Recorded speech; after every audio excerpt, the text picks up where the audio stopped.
I request the Honorable Distinguished Guest Sri B.R. Shankaranand ji for his convocation address.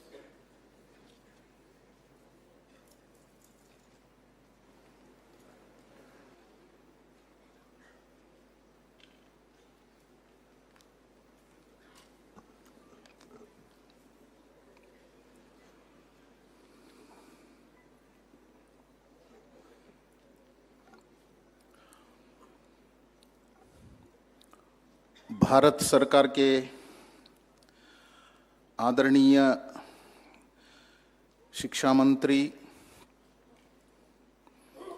माननीय धर्मेंद्र प्रधान जी, भारत सरकार के आदरणीय गृह राज्य मंत्री माननीय नित्यानंद राय जी, भारत सरकार के आदरणीय मंत्री माननीय Giriraj Singh ji, chairman and members of the board of governors IIT Patna, director IIT Patna, and proud parents and guardians and my dear young friends, the graduates of 12th convocation of IIT Patna.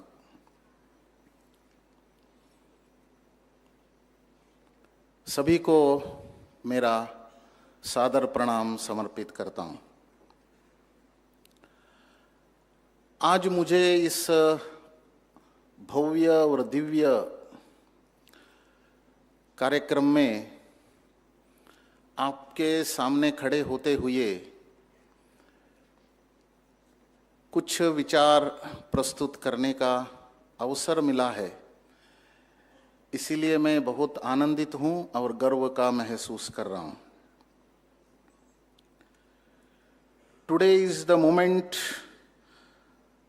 Of remarkable achievement in your life. So from the bottom of my heart, I congratulate you. The education we have received in IIT Patna is of global standards. But such a standard education is also incomplete without values. So we need a strong foundation of cultural values. The true education is a beautiful blend of modern expertise and timeless wisdom.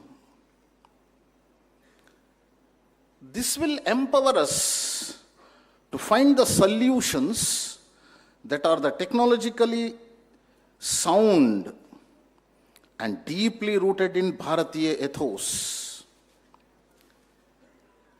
So we have to adopt the spirit of selfless service, a concept of deeply embedded in our culture.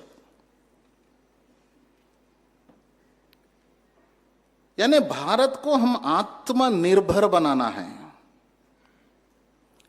इसमें हम सभी जो छात्र यहां आज उपस्थित हैं, हमारी भूमिका अहम है।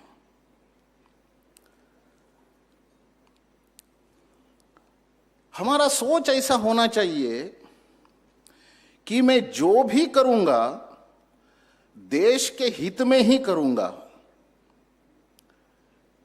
चाहे मुझे ऐसा करने के लिए रिस्क लेना पड़े, अपमान सहन करना पड़े। राष्ट्र सर्वोपरि इसी नीति को अपनाना होगा। हम बहुत भाग्यशाली हैं कि अमृत काल में जब भारत गुजरता हुआ जा रहा है, ऐसे समय में हम युवा हैं और ऐसे श्रेष्ठ संस्थान से शिक्षा प्राप्त किए हैं। इस दृष्टि को अपनाते हुए वर्तमान ज्ञान का भारतीयकरण करना बहुत आवश्यक है। यानी शिक्षा में शिक्षा की भारतीयकरण। दूसरा, टेक्नोलॉजी का स्वदेशीकरण हमको करना बहुत आवश्यक है। यानी अपने रिसर्च के माध्यम से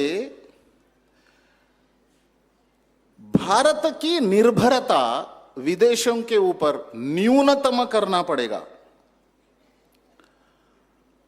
और तीसरी दृष्टि यह होनी चाहिए कि उद्योग का वैश्वीकरण, यानी लोकल को ग्लोबल लेवल तक ले जाना पड़ेगा। इसीलिए हम सभी नौकरी करने वाले ना बने, नौकरी देने वाले बने, यही अपेक्षा है। So we have to concentrate on core engineering field and research to the best of our capabilities. We have to contribute in research, in engineering, to solve the problems of the society and the country.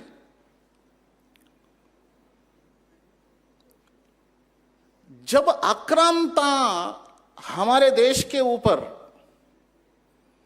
आक्रमण कर रहे थे, उस समय आर्य समाज के Dayanand Saraswati ji, he gave a clarion call to the whole nation that go back to the Vedas. इसका मतलब है go back to the roots. जड़ों से जुड़े बिना भारत का उत्थान नहीं हो सकता। इसीलिए आज संस्कृत में हमने जो प्लेड्ज किया, संकल्प लिया, वो बहुत महत्वपूर्ण है। इसीलिए भारत को जाने बिना हम भारत का उत्थान नहीं कर सकते, भारत बने बिना भारत का उत्थान नहीं कर सकते। इसीलिए go back to the Vedas, इसका मतलब है अभी वर्तमान में भारत बनना चाहिए और भारत को बनाना चाहिए। भगवद गीता में कृष्ण दूसरे अध्याय में और एक संदेश हमें देता है, वो भी वर्तमान में बहुत महत्वपूर्ण है, ऐसा मुझे लगता है। उसको अपनाना भी। निर्द्वंद्व नित्य सत्वस्थो निर्योग क्षेमात्मवान। रामकृष्ण मठ के स्वामी रंगनाथानंद जी इसका इंटरप्रिटेशन ऐसे करते हैं, गो बियॉन्ड द वेदास। एक कह रहे go back to the Vedas, जड़ों से जुड़ो।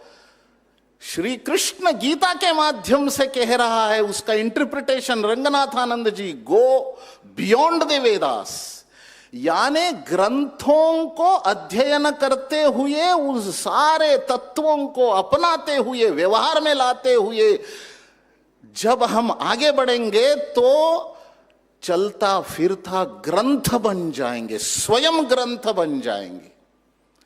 यानी किसी एक ग्रंथ को पकड़ के लटकाते मत रहो, ग्रंथ से परे हो जाओ। यानी इंटेलेक्चुअल अवस्था में पार एक्सलेंस को हम पहुंचना चाहिए।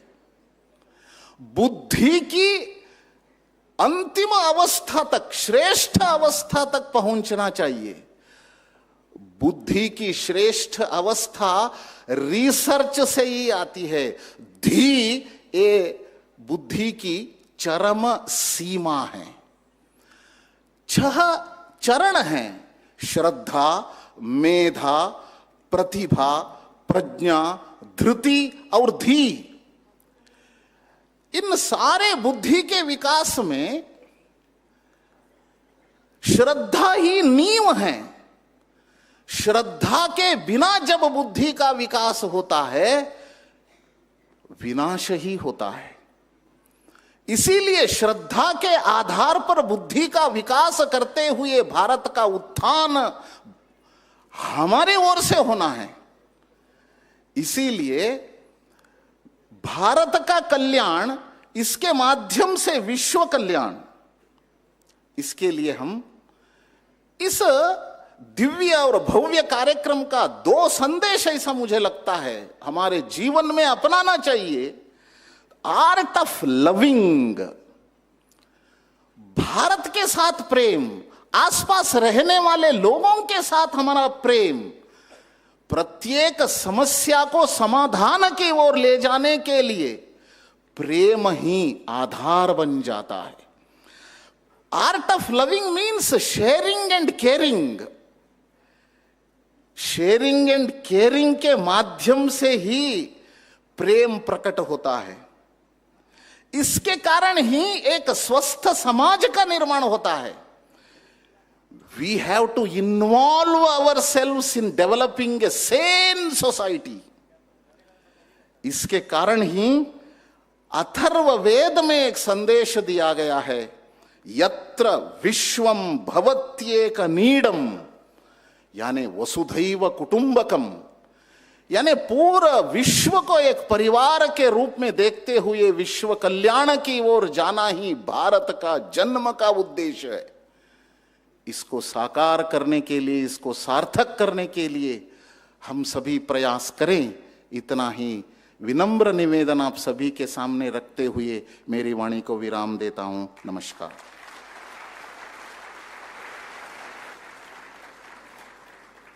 Thank you sir.